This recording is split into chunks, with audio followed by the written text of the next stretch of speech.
Good morning students. आज हम model test paper 2 उसका नेक्स्ट क्वेश्चन पढ़ेंगे, जो कि है हमारा पेज नंबर 18 पर। पेज नंबर 18 पर हमारा क्वेश्चन है कि अधोलिखित प्रश्नानाम उत्तराणि संस्कृत माध्यमेन लिखत, यानी हमें संस्कृत में इसका उत्तर लिखना है। हमारा इसका पहला क्वेश्चन है, मातु अत्यधिका कृपा कस्मिन भवति। इस क्वेश्चन का हिंदी मीनिंग है, माता की अधिक कृपा किस पर होती है। प्रश्नवाचक शब्द है कस्मिन, जिसका मतलब है किस पर। हिंदी में इसका उत्तर है कि माता की सबसे अधिक कृपा दुर्बल पुत्र पर होती है। किस पर होती है? दुर्बल पुत्र पर अर्थ में हम क्या लगाएंगे? सप्तमी विभक्ति। राम की होती है रामे, तो दुर्बल पुत्र की हो जाएगी दुर्बल पुत्रे। ठीक है, इसकी जगह हम दुर्बल सुते भी लिख सकते हैं, क्योंकि चैप्टर में आया है दुर्बल सुते। मूल शब्द है इसका सुत, और सुत माने क्या होता है? बेटा या पुत्र। तो दोनों ही उत्तर हमारे बिल्कुल सही हैं। ठीक है, अब हमारा नेक्स्ट क्वेश्चन है, केन समः बंधु न अस्ति। नेक्स्ट क्वेश्चन है, केन समः बंधु न अस्ति। केन समः का मतलब है किसके समान बंधु नहीं है। तो इसका उत्तर है उद्यम। उद्यम के समान, उद्यम यानी परिश्रम, उद्यम यानी परिश्रम। तो उद्यम के समान यानी परिश्रम के समान हमारा कोई बंधु नहीं है। इस क्वेश्चन वर्ड में हमारे पास वर्ड आया है समम, यानी हमने कारक के नियम में पढ़ा था कि सह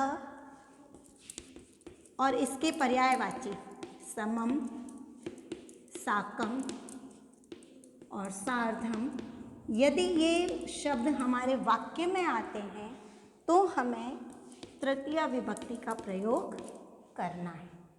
ठीक है, तो यहाँ पर हमारे प्रश्न के अंदर आया केन समम बंधु न अस्ति, तो समम शब्द का प्रयोग हुआ है, इसीलिए उत्तर शब्द में हम कौन सी लगाएंगे? तृतीया विभक्ति। ठीक है,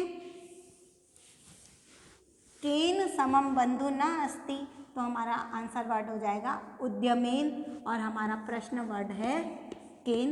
ये दोनों ही मैचिंग के होंगे। उसके बाद हमारा नेक्स्ट क्वेश्चन है, वनराजः कई दुरावस्थाम प्राप्तः, कि वनराज ने किस कारण दुरावस्था को, किसके कारण से दुरावस्था को प्राप्त किया। हमारा इस क्वेश्चन का प्रश्नवाचक शब्द है कई। तो दुरावस्था उसकी किसकी वजह से हुई थी? वानर की वजह से।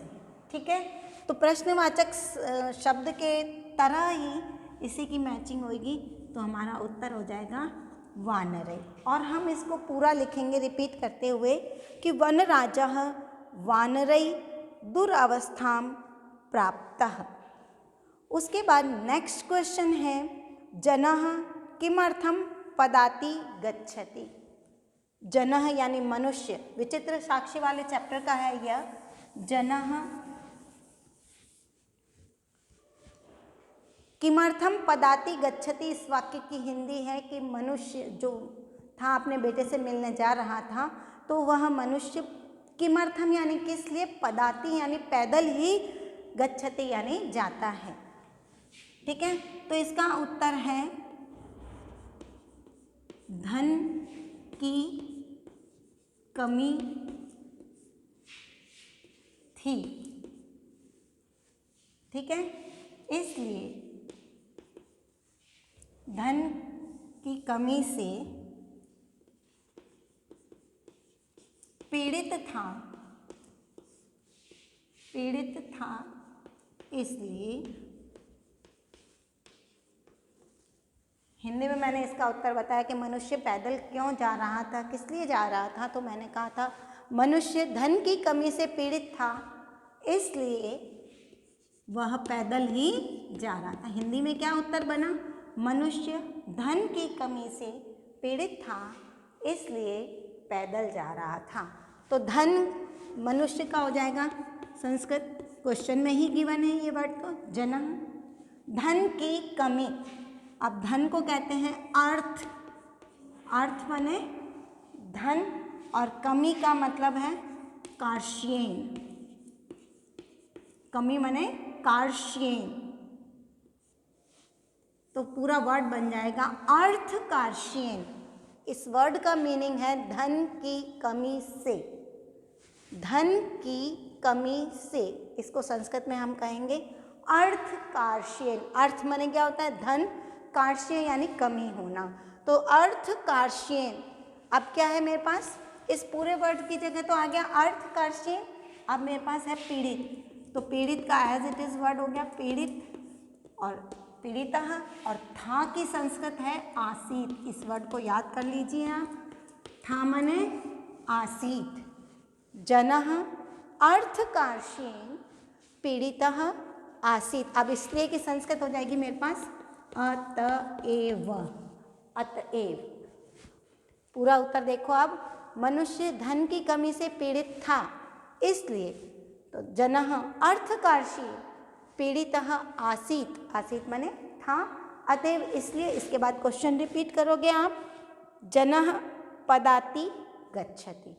पूरा उत्तर एक बार वापस सुन लीजिए, जनः अर्थकार्षेण पीड़ितः आसीत, अतएव जनः पदाति गच्छति। अब नेक्स्ट क्वेश्चन है हमारा खंड ब का क्वेश्चन नंबर 4। आप भी मेरे साथ साथ इसको पढ़ें। अधोलिखित पदयो संधि विच्छेदम कृत्वा संदेह नाम अपि लिखत, यानी हमें संधि विच्छेद करना है और संधि का नाम भी लिखना है। अब हमारा इसका पहला वर्ड है सच्छात्र, ठीक है। क्या एग्जाम्पल दिया इन्होंने? सच्छात्रः। सच्छात्र हमें देखो, ये दोनों च वाले ग्रुप के हैं, दोनों ही अक्षर च वाले ग्रुप के हों, ठीक है। तो हमें क्या करना है कि इसमें जो अर्ध व्यंजन है उसको, यानी मेरे को देखिए आप इधर, स या त वर्ग, इसका मेल किसके साथ होना चाहिए?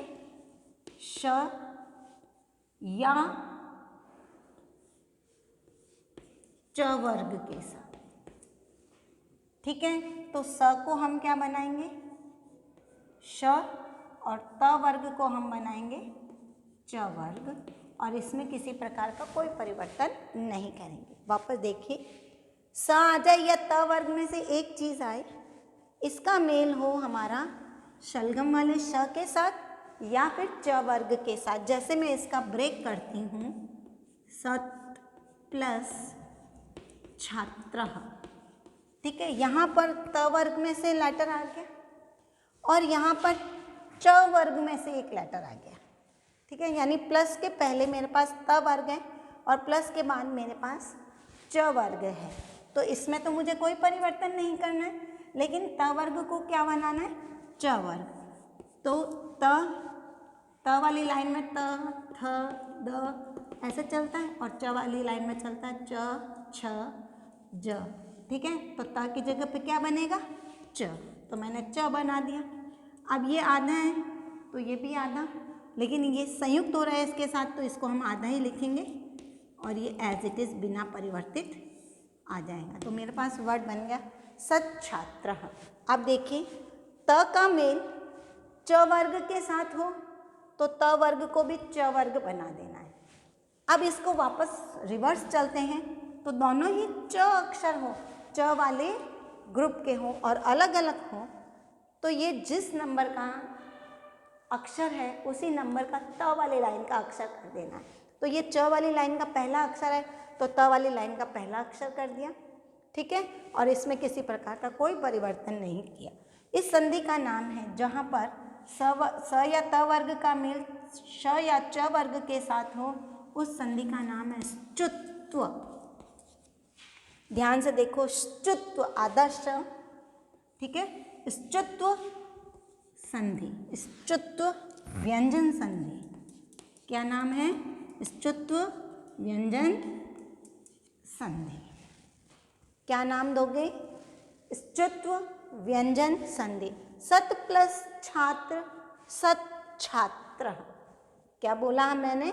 सत प्लस छात्र, सत छात्र। कौन सी संधि हो गई यह?